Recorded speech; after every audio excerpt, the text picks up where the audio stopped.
दोस्तों, आज की मूवी एक ऐसे आदमी के बारे में है जो बाहर की दुनिया से दूर एक आइलैंड पर बने वॉच टावर पर रहता है, क्योंकि लोग उसको गद्दार समझते हैं। लेकिन उसके अतीत का सच कोई भी नहीं जानता।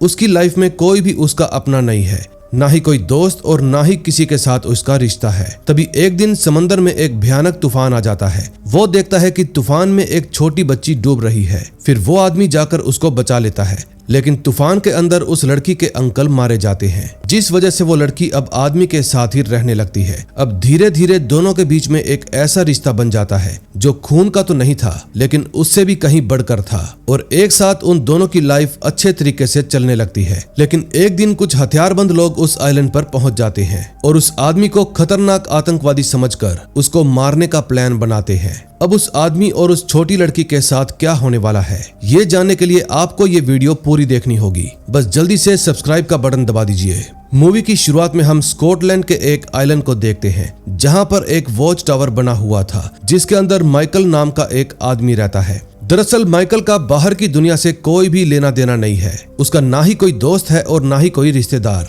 और यहाँ तक कि अगर कोई माइकल को जानता भी है तो उसको ये नहीं पता कि इस वक्त माइकल कहाँ पर रहता है। तभी हम एक बोट को देखते हैं जो तेजी से आइलैंड की तरफ ही बढ़ रही थी। फिर जैसे ही वो बोट आइलैंड के पास पहुंचती है तो बोट के अंदर एक छोटी बच्ची और उसके एक अंकल नजर आते हैं। फिर अंकल उसको कुछ सामान देकर उसे एक छोटी नाव में बिठा देता है और अकेले ही किनारे की तरफ भेज देता है। दरअसल इस बच्ची का नाम है जेसिका। फिर किनारे पर आने के बाद जेसिका माइकल के लिए जो खाने पीने का सामान लेकर आई थी उसको वो वॉच टावर के नीचे बने कैबिन के बाहर रख देती है, और साथ में माइकल के लिए गिफ्ट भी रख देती है। इस समय माइकल दूर से ही जेसिका को देख रहा था, लेकिन फिर भी वो उसको नहीं बुलाता। फिर जेसिका अपनी छोटी नाव लेकर वहां से चली जाती है। जेसिका के जाने के बाद माइकल अपना खाना लेने के लिए कैबिन में जाता है, लेकिन वो सिर्फ वहां से अपना खाना लेकर अपने घर वापस लौट आता है और जेसिका का दिया हुआ गिफ्ट वहीं पर छोड़ देता है। दरअसल जेसिका और उसके अंकल हर वीक माइकल को खाना सप्लाई करने के लिए आते हैं, लेकिन आज तक माइकल ने जेसिका के साथ बात करने की भी कोशिश नहीं की। अब बात करें माइकल की, तो माइकल पहले एक एक्स मरीन ऑफिसर रह चुका है, लेकिन अब उसको टेररिस्ट समझा जा रहा है, क्योंकि उसने एक मिशन के दौरान अपनी ही टीम को धोखा दे दिया था। तभी एक हफ्ते बाद जेसिका दोबारा से माइकल के लिए खाना लेकर आती है, लेकिन आज जेसिका खाने को कैबिन में छोड़ने के बजाय माइकल को ही देने के लिए चली जाती है। फिर घर के बाहर पहुंचकर वो दरवाजा नॉक करने लगती है। फिर जैसे ही माइकल दरवाजा खोलता है तो वो अपने सामने जेसिका को देखकर काफी ज्यादा हैरान हो जाता है। फिर वो जल्दी से जेसिका के हाथों से अपना खाने का डिब्बा ले लेता है, लेकिन फिर जेसिका माइकल को गिफ्ट देकर उससे बात करने की कोशिश करती है, लेकिन माइकल आज भी उसका गिफ्ट लेने से इनकार कर देता है और कहता है कि आज के बाद तुम मेरे घर के बाहर मत आना। और इतना कहने के बाद वो दोबारा से अपना दरवाजा बंद कर लेता है। फिर जेसिका भी बिना कुछ बोले अपनी नाव में जाकर बैठ जाती है, लेकिन इसी दौरान समंदर में एक बहुत तेज तूफान आ जाता है, जिसकी वजह से समंदर की लहरें जेसिका को वापस से किनारे की तरफ धकेलने लगती है। तभी देखते ही देखते तूफान और भी ज्यादा भयंकर हो जाता है और जेसिका के साथ साथ उसके अंकल की बोट भी पानी में ही पलट जाती है। अब समंदर में गिरने की वजह से जेसिका का पैर एक जाल में फंस जाता है, जिस वजह से जेसिका को पानी से बाहर आने में दिक्कत होने लगती है। तभी जैसे ही माइकल अपनी खिड़की खोलता है तो देखता है कि जेसिका के अंकल और जेसिका दोनों पानी में डूब रहे हैं। यह देखकर माइकल जल्दी से अपनी बोट लेकर पानी में उतर जाता है। फिर सबसे पहले वो जेसिका को बचाने के लिए तैरकर उसके पास जाता है, लेकिन वो देखता है कि जेसिका बेहोश हो गई है। फिर माइकल जल्दी से जेसिका के पांव को जाल से निकाल देता है, लेकिन इसी दौरान माइकल की नजर जेसिका के अंकल की बोट की तरफ भी पड़ती है, जो कि समुद्र में डूब रही थी, और देखते ही देखते डूबने की वजह से जेसिका के अंकल की मौत हो जाती है। फिर माइकल बहुत ही मुश्किलों का सामना करके जेसिका को अपनी बोट में ले आता है और जेसिका की जान बचा लेता है। फिर वो जेसिका को अपने घर में लेकर जाता है। तभी कुछ देर बाद जब जेसिका को होश आता है तो वो खुद को माइकल के घर पर देखकर हैरान हो जाती है। फिर वो माइकल से पूछती है कि मेरे अंकल कहाँ हैं। जेसिका की बात सुनकर माइकल उसको बता देता है कि तुम्हारे अंकल तूफान की वजह से पानी में ही डूब गए। अब अपने अंकल की मौत की खबर सुनकर जेसिका बहुत ही दुखी हो जाती है, क्योंकि उनके अलावा जेसिका का इस दुनिया में कोई भी नहीं था। तभी नेक्स्ट मॉर्निंग माइकल देखता है कि जेसिका के पांव पर चोट लगी है, इसलिए माइकल जेसिका को आराम करने के लिए कहकर वहां से बाहर चला जाता है। माइकल के जाने के बाद जेसिका बेड से खड़ी होकर जल्दी से उसके घर की तलाशी लेने लगती है और इसी दौरान उसको एक चाकू भी मिल जाता है। फिर माइकल के आने से पहले जेसिका चाकू लेकर वापस से अपने बेड पर आ जाती है। दरअसल जेसिका को माइकल से काफी ज्यादा डर लग रहा था।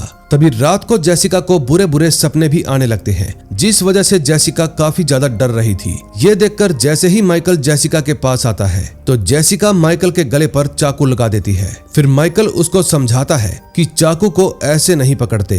फिर वो जेसिका के हाथ से चाकू लेकर उसको ठीक से चाकू पकड़ना सिखाता है और इसी दौरान जेसिका का डर भी निकल जाता है। अब जेसिका माइकल के ही साथ रहना शुरू कर देती है, क्योंकि उसके अंकल के अलावा उसका इस दुनिया में कोई नहीं था। अब जैसे जैसे टाइम बीतता है, माइकल और जेसिका एक दूसरे के साथ काफी अच्छे से रहने लगते हैं। तभी एक दिन माइकल देखता है कि जेसिका के पांव पर जो चोट लगी थी उसमें इन्फेक्शन हो गया है, इसलिए वो शहर जाकर जेसिका के लिए दवाइयां लाने का प्लान बनाता है और फिर वो अपनी बोट लेकर आइलैंड से निकल जाता है। सिटी में जाते ही माइकल सबसे पहले मेडिकल स्टोर में जाता है, लेकिन इसी दौरान उसकी नजर सिक्योरिटी कैमरा पर पड़ जाती है, इसलिए माइकल कैमरा को देखकर अपना मुंह छुपा लेता है। अगले सीन में हम MI6 की मीटिंग देखते हैं, जो कि सीक्रेटली स्पेशल सोल्जर्स को तैयार करती है और फिर सरकार के दायरे में अपना मिशन करवाती है। लेकिन MI6 ने एक THEA नाम का एक प्रोग्राम बनाया हुआ था, जो किसी के भी सीक्रेट कैमरा को हैक करके इंफॉर्मेशन निकाल सकते हैं। ये बात स्कॉटलैंड सरकार को बिल्कुल भी पसंद नहीं आती, क्योंकि सरकार का मानना है कि टेक्नोलॉजी का गलत इस्तेमाल भी हो सकता है। इसलिए वो MI6 के चेयरमैन स्टीफन को THEA को बंद करने का ऑर्डर दे देती है। स्टीफन भी अब सरकार के ऑर्डर के सामने कुछ नहीं कर सकता था, इसलिए उसको सरकार की बात माननी पड़ती है। इसके बाद स्टीफन प्राइम मिनिस्टर के पास जाता है। फिर प्राइम मिनिस्टर स्टीफन से कहती है कि मैं तुम्हें रिटायर कर रही हूँ, लेकिन तुम्हारी जगह मैंने रोबेटा नाम की एक होनहार एजेंट को बिठा दिया है, जो MI6 को अच्छे से हैंडल कर सकती है। फिर प्राइम मिनिस्टर वहाँ की रिकॉर्डिंग ऑफ कर देती है और स्टीफन से कहती है कि अब तुम्हें मेरे लिए सीक्रेटली काम करना होगा। स्टीफन भी प्राइम मिनिस्टर का काम करने के लिए मान जाता है। दूसरी तरफ माइकल जेसिका के लिए कपड़े लेने के लिए एक स्टोर में जाता है। उस वक्त उस स्टोर के बाहर कुछ लड़कियां अपनी वीडियो शूट कर रही थी। फिर जैसे ही माइकल उस दुकान से निकलता है तो वो भी उस वीडियो में कैप्चर हो जाता है, लेकिन माइकल इस पर ज्यादा ध्यान नहीं देता। अगले सीन में हम MI6 के हेडक्वार्टर को देखते हैं, जहां पर THEA का पूरा सर्वर लगा हुआ था और स्क्रीन पर लोगों की पर्सनल वीडियोस चल रही थी। तभी एक स्क्रीन पर माइकल की फोटो भी शो होने लगती है, जिसको देखकर MI6 के सभी ऑफिसर्स माइकल को टिमूर नाम का एक आतंकवादी समझ लेते हैं, क्योंकि वो दिखने में काफी हद तक टिमूर के जैसा ही लग रहा था। फिर रोबेटा जल्दी से उस वीडियो की लोकेशन निकलवा लेती है और फिर वहां पर अपनी स्पेशल टीम को माइकल को पकड़ने के लिए भेज देती है। दूसरी तरफ माइकल भी दवाइयां लेकर जेसिका के पास पहुंच जाता है और उसके पांव पर पट्टी कर देता है। तभी रात को जब दोनों डिनर कर रहे थे तो माइकल देखता है कि उनकी तरफ कुछ बोट्स आ रही है, जिनके ऊपर काफी सारे सोल्जर्स सवार हैं। ये देखकर माइकल काफी चौकन्ना हो जाता है। फिर माइकल जेसिका से कहता है कि जल्दी से जाकर वॉशरूम में छुप जाओ। जेसिका भी जल्दी से वॉशरूम में जाकर अपना दरवाजा लॉक कर लेती है। फिर माइकल जल्दी से अपने घर के बाहर आ जाता है और देखता है कि उसके आसपास बहुत सारे सोल्जर्स आ गए हैं, लेकिन माइकल ने पहले से ही पूरी तैयारी कर रखी थी। फिर वो एक एक करके अपने सभी ट्रैप्स को एक्टिवेट कर देता है, जिस वजह से काफी सारे सोल्जर्स मारे जाते हैं। फिर माइकल खुद छुप छुप कर सभी सोल्जर्स को मारने लगता है, लेकिन तभी घर के अंदर भी एक सोल्जर घुस जाता है और उसको वहां पर जेसिका भी मिल जाती है। फिर वो जेसिका को उठाकर अपने साथ ले जाने लगता है। दूसरी तरफ माइकल अभी भी सोल्जर्स को चुन चुन कर मौत के घाट उतार रहा था। तभी उसको जेसिका के चिल्लाने की आवाज सुनाई देती है। फिर जैसे ही माइकल बाहर जाता है तो देखता है कि एक सोल्जर जेसिका को अपने साथ लेकर जा रहा है। अब ये देखकर माइकल उस सोल्जर को शूट करके मार डालता है। फिर वो जल्दी से जेसिका के पास जाता है और देखता है कि जेसिका बिल्कुल ठीक ठाक है। फिर माइकल जेसिका को वहीं पर छोड़कर घर में अपने कुत्ते को लेने के लिए जाता है, लेकिन देखता है कि कुत्ता मरा पड़ा है। फिर माइकल जल्दी से दोबारा जेसिका के पास आता है और दोनों बोट लेकर वहां से निकल जाते हैं। दूसरी तरफ MI6 के हेडक्वार्टर में रोबेटा और उसकी टीम को पता चल जाता है कि माइकल ने उसकी टीम को खत्म कर दिया है। ये देखकर रोबेटा अपने बहुत ही खास ऑफिसर जेम्स को माइकल को पकड़ने का ऑर्डर देती है। फिर जेम्स भी उसी वक्त अपने काम पर लग जाता है। दूसरी तरफ माइकल और जेसिका दोनों किनारे पर पहुंच जाते हैं। दरअसल कल रात की फाइट के बाद माइकल बहुत ही ज्यादा जख्मी हो गया था, इसलिए वो जेसिका को गन पकड़ाकर खुद एक घर में चला जाता है और उसी वक्त वहां पर घर का मालिक भी आ जाता है। फिर वो माइकल को गन पॉइंट पर ले लेता है, लेकिन इतने में वहां पर जेसिका भी आ जाती है और उस आदमी से कहती है कि माइकल थोड़ा जख्मी है, इसलिए क्या तुम इसका इलाज कर सकते हो, हम तुम्हें कोई भी नुकसान नहीं पहुंचाएंगे। फिर वो आदमी भी माइकल का इलाज करने के लिए मान जाता है और माइकल की चोट पर टांके लगाने लगता है। दूसरी तरफ रोबेटा को THA के डेटाबेस से पता चल जाता है कि जिसको वो ढूंढ रहे हैं वो टिमोर नहीं बल्कि माइकल है, और साथ में उसको ये भी पता चल जाता है कि माइकल भी पहले ex-MI6 एजेंट था। दूसरी तरफ स्टीफन जेम्स को मैसेज करता है और चुपके से ऑर्डर देता है कि माइकल और वो लड़की तुम्हें जहां पर भी मिले उनको मार डालो। अब इस सीन से एक बात तो साफ हो जाती है कि स्टीफन माइकल से अपनी कोई पुरानी ही दुश्मनी निकाल रहा था, इसलिए जेम्स भी अब रोबेटा को छोड़कर स्टीफन के लिए काम करने लगता है। तभी हम दोबारा से माइकल और जेसिका को देखते हैं। वो दोनों जब उस घर से निकल रहे थे तो वहां पर काफी सारी पुलिस की गाड़ियां आ जाती है। दरअसल जिस आदमी के घर पर माइकल और जेसिका रुके हुए थे उस आदमी के बेटे ने ही पुलिस को फोन कर दिया था, लेकिन तभी माइकल के पास खड़ा आदमी दरवाजा खोलकर पुलिस के पास जाने लगता है, लेकिन इतने में एक गोली चलती है जो सीधा उस आदमी के सिर से आर पार हो जाती है और आदमी की मौत हो जाती है। लेकिन माइकल उस आदमी के बेटे को वक्त रहते पीछे खींच लेता है और घर के अंदर ही रहने के लिए कहता है। दरअसल वहां पर पुलिस के साथ साथ जेम्स भी माइकल को ढूंढते हुए आ गया था। फिर जब माइकल जेसिका को लेकर पीछे के रास्ते से बाहर जाने लगता है तो कुछ पुलिस ऑफिसर वहां पर आकर माइकल पर हमला कर देते हैं, लेकिन माइकल उनको भी मारकर नीचे गिरा देता है। फिर माइकल वहां पर मौजूद बाकी के पुलिस ऑफिसर्स को भी काफी ज्यादा जख्मी कर देता है, लेकिन वो किसी को भी जान से नहीं मारता। फिर वो जेसिका को लेकर एक पुलिस कार में बैठ जाता है और दोनों जल्दी से वहां से निकल जाते हैं। तभी जेम्स भी अपनी गाड़ी लेकर माइकल का पीछा करने लगता है। वो माइकल को गोली भी मारने की कोशिश करता है, लेकिन माइकल उससे बच जाता है। फिर माइकल अपनी गाड़ी को जेम्स की गाड़ी के पीछे ले आता है और जेम्स की गाड़ी को पीछे से टक्कर मारने की कोशिश करता है, जिस वजह से जेम्स की गाड़ी बीच रास्ते में ही पलट जाती है। अब इस बात का फायदा उठाकर माइकल और जेसिका जल्दी से वहां से निकल जाते हैं। कुछ दूर जाने के बाद दोनों अपनी गाड़ी बदल लेते हैं ताकि पुलिस उनको ट्रैक ना कर पाए। दूसरी तरफ MI6 के हेडक्वार्टर में से रोबर्टा जेम्स को कांटेक्ट करने की कोशिश कर रही थी, लेकिन वो जेम्स से कांटेक्ट ही नहीं कर पाती क्योंकि जेम्स अब स्टीफन के लिए अनऑफिशियल तरीके से काम कर रहा था। फिर रोबर्टा स्टीफन को कॉल करती है और उससे माइकल के बारे में पूछती है। फिर स्टीफन रोबर्टा को बताता है कि कुछ साल पहले माइकल मेरे ही लिए ब्लैक काइट नाम के एक ग्रुप में काम किया करता था और उस ग्रुप के सभी ऑफिसर्स को हम किसी स्पेशल मिशन पर ही भेजा करते थे, लेकिन एक मिशन के दौरान माइकल को हमने एक विदेशी ऑफिसर को मारने के लिए भेजा, लेकिन माइकल ने पैसों के लालच में आकर उस ऑफिसर को छोड़ दिया। अब ये बात पता चलने के बाद रोबर्टा अपनी असिस्टेंट के पास जाती है और उससे ब्लैक काइट की सारी इंफॉर्मेशन निकलवा लेती है। सारी इंफॉर्मेशन देखने के बाद रोबर्टा को पता चल जाता है कि माइकल एक ईरानियन साइंटिस्ट को बचाने की कोशिश कर रहा था, जिसने हमें न्यूक्लियर प्रोग्राम के बारे में सब कुछ बताकर हमारी हेल्प की थी, और मिशन के दौरान माइकल को उसी साइंटिस्ट को मारने के ऑर्डर दिए गए थे, लेकिन माइकल ने उस साइंटिस्ट को मारने से साफ इनकार कर दिया। जिस समय रोबर्टा ये सारी इंफॉर्मेशन चेक कर रही थी तो सीक्रेट कैमरा की हेल्प से स्टीफन भी उन पर नजर रखे हुए था। अगले सीन में हम माइकल और जेसिका को देखते हैं। जेसिका माइकल से पूछती है कि क्या तुम्हारा परिवार नहीं है। फिर माइकल उसको कहता है कि मैं मेरी वजह से मेरे परिवार को जोखिम में नहीं डालना चाहता था, इसलिए मैंने कभी भी अपने परिवार के बारे में सोचा ही नहीं। फिर जेसिका माइकल को उसके कुत्ते की फोटो दिखाते हुए कहती है, मैं समझ गई, यही तुम्हारा परिवार था। फिर वो दोनों एक चर्च के पास आकर अपनी गाड़ी से उतर जाते हैं, लेकिन इसी दौरान वो दोनों किसी दूसरी गाड़ी में लगे डैश कैम के जरिए कैप्चर हो जाते हैं और उसी वक्त उनकी फोटो स्टीफन के पास पहुंच जाती है। ये देखकर स्टीफन जल्दी से उनकी लोकेशन जेम्स को भेज देता है। फिर माइकल और जेसिका दोनों ही आर्थर नाम के किसी आदमी के पास पहुंच जाते हैं, जो कि माइकल का पुराना दोस्त था। आर्थर माइकल और जेसिका को अपने घर पर लेकर जाता है। दरअसल आर्थर एक प्रोग्राम डेवलपर है जिसने THA को भी प्रोग्राम किया है। फिर वो माइकल को बताता है कि मैंने तुम्हें बचाने के लिए THA प्रोग्राम से तुम्हारी सारी जानकारी मिटा दी है, क्योंकि उस सिस्टम ने तुम्हें टिमूर नाम के एक आतंकवादी के साथ जोड़ दिया था ताकि तुम्हारी असली आइडेंटिटी के बारे में किसी को भी पता ना चले। अब माइकल समझ जाता है कि कि स्टीफन ही उसको मरवाने की कोशिश कर रहा है, क्योंकि माइकल ने स्टीफन के कहने पर ईरानी साइंटिस्ट को मारने से इनकार कर दिया था।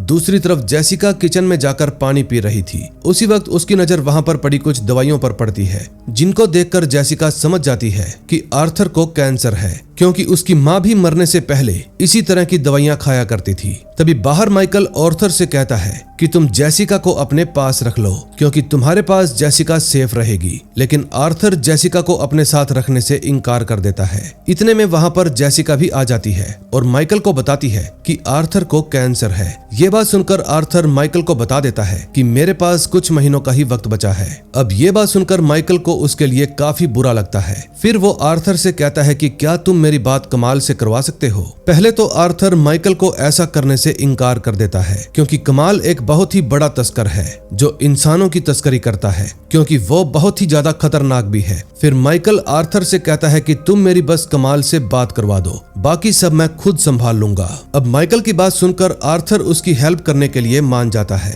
फिर जब माइकल और जेसिका आपस में बातें कर ही रहे थे, तभी माइकल को बाहर किसी के होने का एहसास होता है। ये देखकर माइकल जेसिका को छुपा देता है, लेकिन तभी वहां पर जेम्स आ जाता है और माइकल पर गोलियां बरसाने लगता है। फिर मौका देखकर माइकल भी उस पर अटैक कर देता है। अब इसी हाथापाई के दौरान जेम्स के हाथ से उसकी गन नीचे गिर जाती है, जिस वजह से दोनों में जोरदार फाइट शुरू हो जाती है। तभी जेसिका उस गन को उठाकर जेम्स को गन पॉइंट पर ले लेती है और उसको माइकल को छोड़ने के लिए कहती है, लेकिन जेम्स तो बहुत ही ज्यादा चालाक था। वो एकदम से झपट्टा मारकर जेसी से गन छीन लेता है, लेकिन इसी बात का फायदा उठाकर माइकल जेम्स के ऊपर अटैक कर देता है। फिर माइकल और जेसी घर से बाहर निकल जाते हैं। माइकल देखता है कि आर्थर बाहर गाड़ी के पास उसका इंतजार कर रहा है। फिर तीनों जल्दी से गाड़ी में बैठकर वहां से निकल जाते हैं। फिर जेम्स भी उसके पीछे पीछे भागकर उनको रोकने की कोशिश करता है, लेकिन इसका कोई भी फायदा नहीं होता। कुछ दूर जाने के बाद आर्थर एक जगह पर अपनी गाड़ी रोक लेता है और माइकल को एक पब का एड्रेस देते हुए कहता है कि अब आगे का रास्ता तुम्हें खुद ही तय करना होगा। फिर आर्थर उनको एक दूसरी गाड़ी में बिठाकर वहां से रवाना कर देता है। दूसरी तरफ रोबेटा को भी अपनी असिस्टेंट से पता चलता है कि कोई तो है जो THA के सर्वर में इलीगल तरीके से घुस रहा है। ये बात सुनकर रोबेटा अपनी असिस्टेंट को जल्दी से उसके बारे में पता लगाने के लिए कहती है। तभी कुछ ही देर की मेहनत के बाद असिस्टेंट को पता चल जाता है कि सर्वर में कौन घुस रहा है। फिर वो रोबेटा से बताती है कि स्टीफन खुद अपने घर में बैठकर इलीगल तरीके से इस सिस्टम का इस्तेमाल कर रहा है। ये देखकर रोबेटा बहुत ही ज्यादा हैरान हो जाती है और समझ जाती है कि स्टीफन माइकल को मारने की कोशिश कर रहा है। दूसरी तरफ माइकल जेसिका को लेकर उस पब के बाहर पहुंच जाता है जहां पर उसको कमाल मिलने वाला था। फिर जैसे ही वो पब के अंदर एंट्री करने लगता है तो गार्ड्स उसको रोक लेते हैं। फिर माइकल उन गार्ड्स को पीट देता है और एक गार्ड से कहता है कि मुझे कमाल के पास ले चलो। इस वक्त भी बार के बाहर लगे कैमरास में माइकल और जेसिका कैप्चर हो जाते हैं, इसलिए रोबेटा जल्दी से माइकल और जेसिका को सही सलामत पकड़ने के लिए अपनी स्पेशल टीम को भेज देती है। दूसरी तरफ स्टीफन के पास भी कमाल और जेसिका की फुटेज पहुंच जाती है,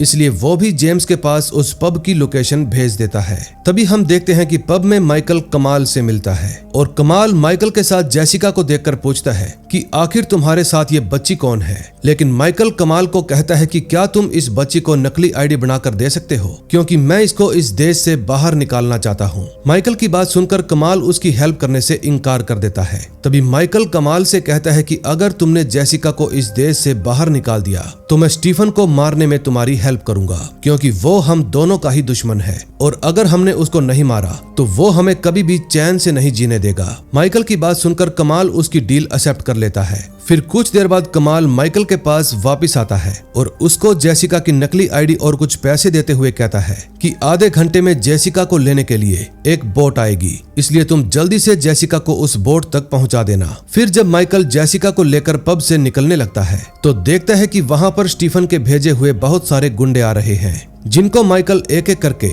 पब में ही मारना शुरू कर देता है। तभी एक आदमी आकर जेसिका को उठाकर वहां से ले जाने लगता है। इस समय माइकल बाकी के गुंडों से निपटने में लगा था। तभी माइकल देखता है कि जेसिका वहां पर है ही नहीं, इसलिए वो जल्दी से पब के बाहर मौजूद स्टीफन के सभी लोगों को मौत के घाट उतार देता है और जल्दी से पब के बाहर पहुंच जाता है। लेकिन माइकल को जेसिका कहीं भी दिखाई नहीं देती। ये देखकर माइकल जल्दी से आर्थर से कॉन्टेक्ट करता है और उसको पब के सिक्योरिटी कैमरास को हैक करके जेसिका को ढूंढने के लिए कहता है। आर्थर भी ठीक ऐसा ही करता करता है, वो देख लेता है कि एक गुंडा जेसिका को उठाकर एक ब्लैक कलर की गाड़ी में डाल रहा है और फिर आर्थर उसके बारे में माइकल को भी बता देता है। तभी माइकल तेजी से उस गाड़ी की तरफ बढ़ने लगता है, लेकिन बीच रास्ते में और भी कई सारे गुंडे माइकल पर हमला करने की कोशिश करते हैं, लेकिन माइकल उनको एक एक करके शूट करके मार डालता है। इतने में वहां पर रोबेटा की भेजी हुई टीम भी पहुंच जाती है, लेकिन माइकल उनको सिर्फ घायल ही करता है। फिर माइकल जल्दी से उस ब्लैक कार के पास पहुंच जाता है और जेसिका को कार से बाहर निकाल लेता है। फिर वो जल्दी से जेसिका को लेकर पोर्ट की तरफ बढ़ने लगता है। फिर जैसे ही वो दोनों पोर्ट तक पहुंचते हैं तो माइकल देखता है कि एक बोट वहां पर जेसिका को लेने के लिए आ रही है, इसलिए वो जेसिका को बोट में जाने के लिए कहता है, लेकिन जेसिका तो माइकल के बिना वहां से जाने से इनकार कर देती है। फिर वो माइकल से कहती है कि मैंने भी अपनी लाइफ में सभी अपनों को खो दिया है, लेकिन अब मैं तुम्हें नहीं खोना चाहती। लेकिन इतने में वहां पर जेम्स भी आ जाता है और माइकल और जेसिका पर गोलियां चलाने लगता है। ये देखकर माइकल जेसिका से कहता है कि मैं सिर्फ तुम्हारी सेफ्टी के लिए ही ये सब कुछ कर रहा हूँ, और इतना कहने के बाद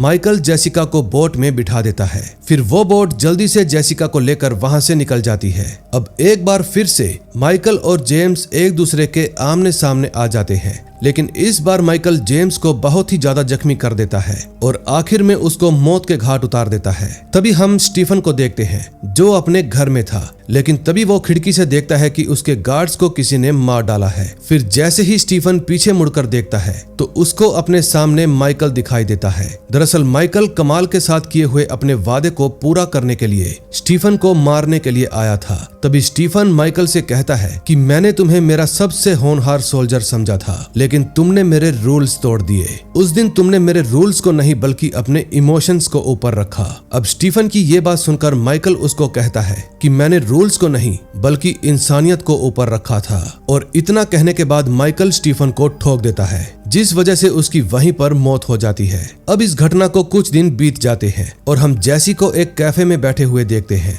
लेकिन इस वक्त भी MI6 की टीम जैसी पर नजर रखे हुए थी, क्योंकि उनको पूरा यकीन था कि एक ना एक दिन माइकल जैसी के पास जरूर आएगा। तभी एक औरत जैसी के पास आती है और उसको एक गिफ्ट देती है, जिसके अंदर जैसी को चेस की एक क्वीन मिलती है, और उसको देखते ही जैसी समझ जाती है कि माइकल उसके आस पास ही है। लेकिन माइकल तो जैसी से मिले बिना ही वहां से चला जाता है, क्योंकि इस बार वो जैसी को किसी खतरे में नहीं डालना चाहता था। और इसी के साथ इस मूवी का एंड हो जाता है। दोस्तों, अगर आपको मूवी अच्छी लगी हो तो प्लीज वीडियो को लाइक करके चैनल को सब्सक्राइब कर दें। मैं मिलूंगा आपसे ऐसी ही और मजेदार मूवी के साथ। Till then, bye bye.